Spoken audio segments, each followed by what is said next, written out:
ആ ടെലിഫോൺ ഒന്ന് എടുത്തു നോക്കൂ. ടെലിഫോൺ അടിക്കുന്നില്ലല്ലോ. ഇല്ലേ?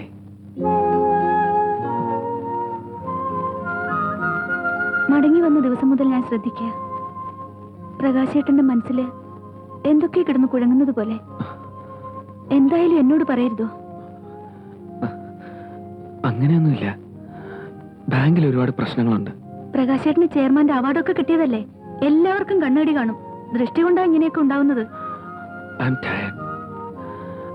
നമുക്കൊരു കാര്യം ചെയ്യാം. കുറച്ചു ദിവസം നിന്റെ വീട്ടിൽ പോയി നിൽക്കാം. ഇത് ഞാൻ അങ്ങോട്ട് പറയണമെന്ന് ചിരിക്കുകയായിരുന്നു. നമുക്ക് നാളെ തന്നെ പോവാം.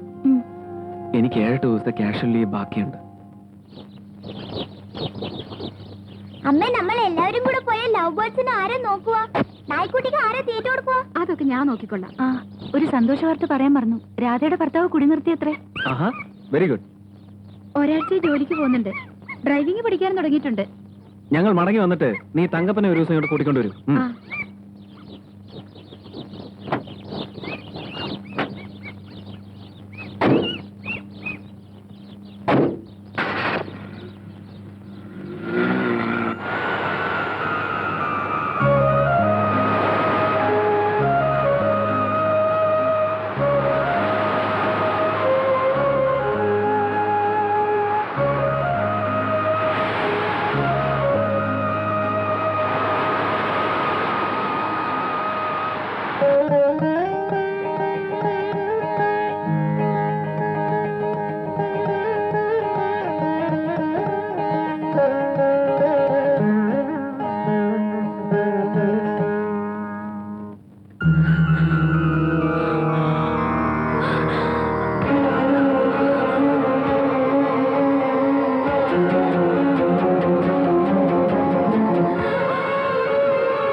സമ്മാനം മടക്കിത്തന്ന നിന്റെ കൂട്ടുകാരിയാണ് സംസാരിക്കുന്നത്. I M Renuka. ഇത് നിന്റെ ഭർത്താവിനുള്ള ആദ്യ പാഠം.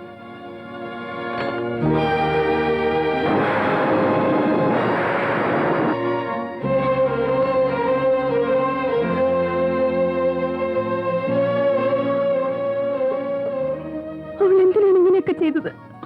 പറയൂ പ്രകാശേട്ട, അവൾ എന്തിനാണ് നമ്മളെ പാഠം പഠിപ്പിക്കുന്നത്? അവൾ ആരാണ്? നമ്മുടെ ജീവിതത്തിൽ അവൾക്കുള്ള സ്ഥാനം എന്താണ്? എനിക്കറിയണം, എനിക്കതറിയണം. ഞാനെല്ലാം പറയാം. നീ എന്നോട് ക്ഷമിക്കണം, എനിക്ക് മാപ്പ് തരണം. എനിക്കൊരു തെറ്റുപറ്റി. മനഃപൂർവ്വമല്ല, എനിക്ക് അബദ്ധം പറ്റിയാണ് സത്യം.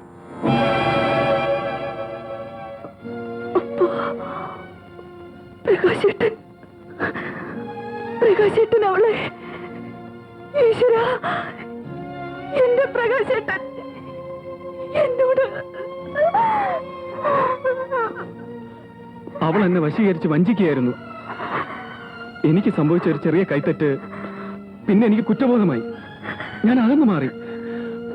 അവൾ ആ തെറ്റ് അവകാശമാക്കി മാറ്റി. ഇനി ഒറ്റ വാക്ക് പോലും എന്നോട് മിണ്ടരുത്. എന്റെ മുമ്പിൽ നിൽക്കരുത്. ഇനി ഒരിക്കലും ആ പഴയ പ്രകാശനെ എനിക്ക് തിരിച്ചു കിട്ടില്ല. പൊയ്ക്കോ എന്റെ മുമ്പിൽ നിന്ന്. ഞാൻ ആത്മഹത്യ ചെയ്യരുതെന്നുണ്ടെങ്കിൽ ഈ നിമിഷം എന്റെ മുമ്പിൽ നിന്ന് പോണോ?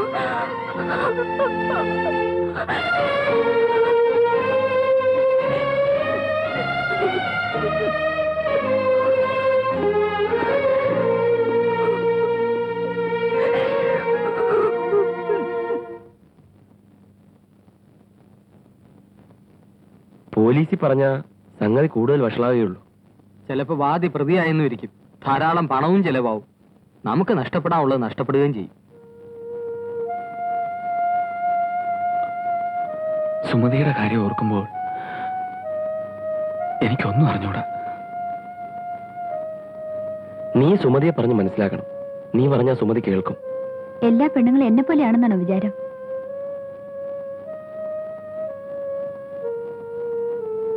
നേരം എടുക്കട്ടെ. എന്റെ ഭർത്താവിന്റെ സ്വഭാവ ഗുണത്തെക്കുറിച്ച് ഏറെക്കുറെ സുമതിക്ക് അറിയാലോ. ഞാൻ സഹിക്കുന്നില്ലേ? എൽസിയുടെ സഹനശക്തി എനിക്കില്ല. എനിക്ക് ദുഃഖമില്ലെന്നാണോ നിന്റെ വിചാരം? ഞാൻ എന്റെ ദുഃഖം പുറത്ത് കാണിക്കാറില്ല. അഷ്ടഗന്ധം ഇട്ട് ഇടിച്ചുറപ്പിച്ച് അതിന്റെ പുറത്ത് തീക്കനലിട്ടാൽ ഒരുപാട് പുക വരും. നല്ല വാസനയും. അതാണ് എന്റെ മനസ്സ്. എനിക്ക് ദുഃഖം വന്നാൽ ഞാൻ കരയും, പരിഭവിക്കും, പിണങ്ങും. ഞാനും എന്റെ പ്രകാശേട്ടനും കുട്ടികളെ പോലെ ആയിരുന്നു. എന്നെ ആരെങ്കിലും വഞ്ചിച്ചാൽ ഞാൻ ഈശ്വരനോട് പരാതി പറയാം.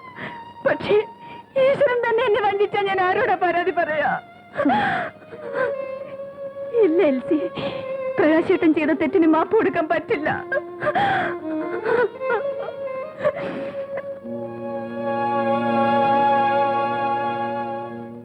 ദേഷ്യം വരുമ്പം ഭാര്യ ഭർത്താവിനോടും ഭർത്താവ് ഭാര്യയോടും വീട്ടിൽ നിന്ന് ഇറങ്ങിപ്പോകാൻ പറയും. എന്റെ കാര്യം പറഞ്ഞ ഞങ്ങളുടെ ദാമ്പത്യ പരിപാടിയിലെ ഒരു സ്ഥിരം ഐറ്റമായത്. അതുകൊണ്ട് സുമതി കടുങ്കൈ ഒന്നും ചെയ്യുമെന്ന് എനിക്ക് തോന്നുന്നില്ല. സാറിന് പറ്റിയ അബദ്ധം ഇതാണ്. സാറ് പാലുപോലെ പരിശുദ്ധനായിപ്പോയി. ജീവിതമല്ലേ, തെറ്റുപറ്റും. മറക്കണം, പൊറുക്കണം. 24 മണിക്കൂർ ഈ കൊച്ചിന്റെ തീട്ടം കോരി നടക്കുന്ന എന്നെ കണ്ടിട്ട് നിങ്ങൾ എന്തായിരിക്കും പറയാ? അവനൊരു പെൺകോന്തൻ അല്ലേ? അങ്ങനല്ലേ സാറേ? ഞാനൊരു വങ്കനൊന്നുമല്ല. ബട്ട് ഞാൻ ഒരുപാട് സഹിക്കും, ഒരുപാട്. അങ്ങനെ വേണം. ഇവനെ കുറിച്ച് ചിന്തിക്കണ്ടേ? നമ്മൾ ചിരിക്കുന്നത് നമുക്ക് വേണ്ടിയാണ്. പക്ഷെ നമ്മൾ കരയുന്നതും എന്ത് സഹിക്കുന്നതും നമുക്ക് വേണ്ടി അല്ല, അടുത്ത തലമുറയ്ക്ക് വേണ്ടിയാണ്. അച്ഛൻ പറഞ്ഞ ശരിയല്ലേടാ മോനെ? അച്ഛൻ പറഞ്ഞ ശരിയല്ലേ എന്റെ പൊന്നുമോൻ?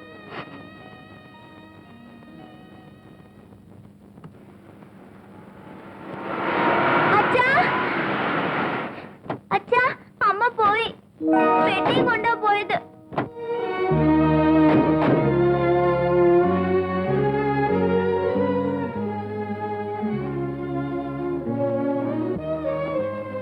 മോൻ എന്താ അമ്മയുടെ കൂടെ പോഞ്ഞത്? അച്ഛൻ വരാത്തോണ്ട്.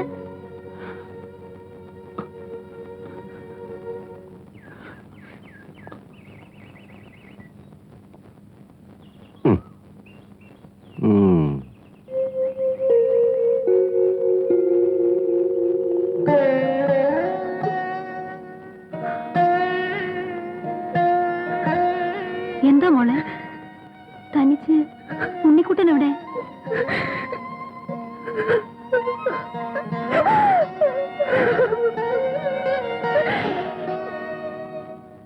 അമ്മ വരൂ അച്ഛാ. വരും മോനെ, തീർച്ചയായും വരും. മോൻ ഉറങ്ങിക്കോ.